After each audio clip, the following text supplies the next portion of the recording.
সর্বপ্রথম ঈমান আল্লাহর প্রতি, আমানতু বিল্লাহি ওয়া মালাইকাতিহি ওয়া কুতুবিহি ওয়া রুসুলিহি। সর্বপ্রথম ঈমান কার প্রতি? আল্লাহর প্রতি। আল্লাহর প্রতি ঈমান আনার অর্থ কি? আল্লাহর প্রতি আমানতু বিল্লাহ কোরআনের ভিতরে আছে, অনেক জায়গায় আছে, পুরা কোরআনের ভিতরেই ভরা। এই আমানতু বিল্লাহ এর মূল অর্থ কি? আমানতু বিল্লাহ তখন পূর্ণ হবে যখন আপনি তিনটা বস্তুর উপরে বিশ্বাস করবেন। কয়টা? তিনটা বস্তুর উপরে বিশ্বাস থাকলেই আমানতু বিল্লাহর উপরে বিশ্বাস হবে। নাম্বার 1, আল্লাহর জাত বা সত্তার প্রতি বিশ্বাস স্থাপন। আল্লাহর জাত বা সত্তার প্রতি বিশ্বাস। নাম্বার 2, আল্লাহর সিফাত বা গুণাবলীর প্রতি বিশ্বাস। নাম্বার 3, আল্লাহর আসমা বা নাম সমূহের প্রতি বিশ্বাস। আল্লাহর জাত, আল্লাহর সিফাত, আল্লাহর নাম, এই তিনটার উপরে যদি আপনি বিশ্বাস করেন, আমি আপনি যদি বিশ্বাস রাখি, তাহলে হবে আমানতু বিল্লাহ, আল্লাহর প্রতি বিশ্বাস করা। যদি না থাকে তাহলে আল্লাহর প্রতি বিশ্বাস হবে না।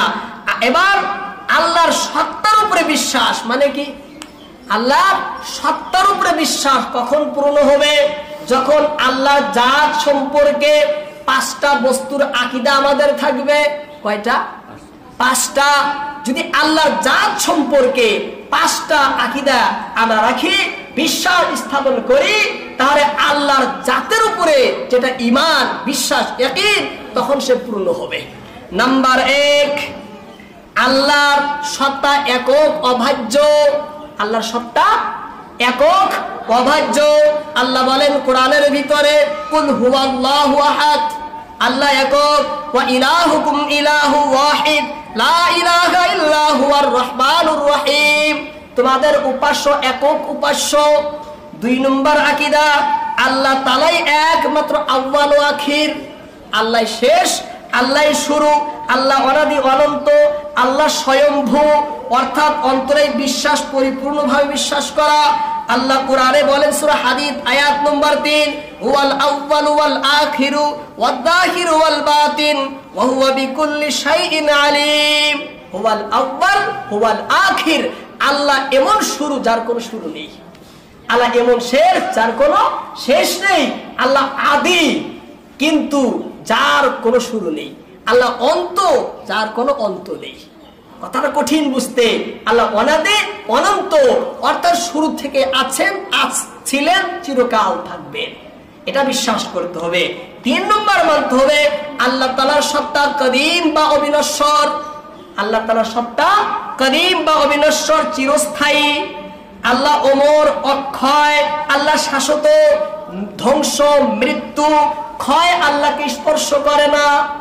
ধ্বংস, মৃত্যু, ক্ষয় আল্লাহকে স্পর্শ করে না, কারণ আল্লাহ অবিনশ্বর।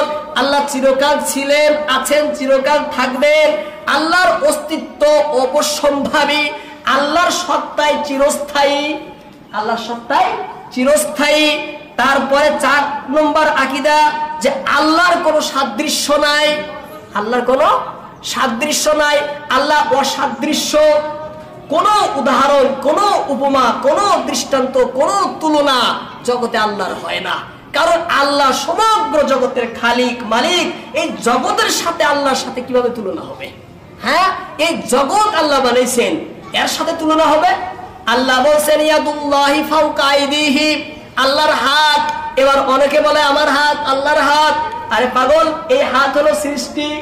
এই হাত সৃষ্টি না, আল্লাহ হলেন স্রষ্টা। কোনো তুলনাই হবে না, কোনো তুলনাই হবে না। এবার ধারণ করে আমার ছোট, তার বোধহয় বহুত বড়।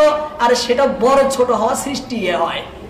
এই হাত যে ছোট বড়, এই ধরনের ছোট বড় কে হয়? সৃষ্টি হয়। তাহলে সেই জন্য আসবে, সেটাও বিস্তারিত আসবে, সেটা সিফাতের মধ্যে আসবে ইনশাআল্লাহ। আল্লাহ জাত সম্পর্কে বলছি, আল্লাহর জাতের সম্পর্কে, যে আল্লাহর কোনো উদাহরণ, কোনো দৃষ্টান্ত, কোনো উপমা নাই। ক্লিয়ার কথা। 5 নম্বর আকীদা, আয়াতগুলো ছেড়ে দিচ্ছি। 5 নম্বর আকীদা হলো আল্লাহ তাআলা স্থান ব্যতীত, জায়গা ছাড়াই সর্বত্র বিদ্যমান, সর্বত্র বিরাজমান। এই জায়গাটা মাখলুক না, জায়গাটা সৃষ্টি না। আল্লাহ জায়গার মধ্যে আসবেন, জায়গার মুখাপেক্ষী হবেন এমন না। আল্লাহ সমস্ত জায়গায় বিদ্যমান, বিরাজমান, কিন্তু জায়গা মুক্ত, স্থান মুক্ত। এভাবেই বিশ্বাস করতে হবে। কোরআন হাদিসে আর দলিল এভাবেই এসেছে। বাকি কিভাবে? ব্রেনে সেখানে খাটানোর কোনো জায়গা নেই, বুঝার ক্ষমতা নেই। আল্লাহ সৃষ্টি বানাইছেন না আল্লাহ তাআলা, এই সৃষ্টির ভিতরে আল্লাহ হুলুল করবেন, প্রবিষ্ট হবেন। আল্লাহ প্রবিষ্ট হন না। হ্যাঁ, মখলুকের ভিতরে স্রষ্টা কিন্তু সৃষ্টির মধ্যে আসতে পারে। আপনি একটা বস্তু বানাইছেন, ওর ভিতরে আপনি যাবেন? হ্যাঁ, স্রষ্টা সৃষ্টির মধ্যে থাকে না। সেই জন্য মানতে হবে যে আল্লাহ তাআলা সর্বত্র বিদ্যমান, সর্বত্র বিরাজমান, কিন্তু কোন স্থান ও জায়গার মুখাপেক্ষী না। সৃষ্টি, স্রষ্টা সৃষ্টি থেকে সম্পূর্ণ আলাদা, পৃথক। আল্লাহর ইচ্ছা, আল্লাহর জ্ঞান, আল্লাহর ক্ষমতা সমস্ত বস্তুকেই পরিবেষ্টন করে রেখেছে। এই পাঁচটা বস্তুর উপরে যদি বিশ্বাস করি, তাহলে আল্লাহর জাতের উপরে বিশ্বাস করা হবে।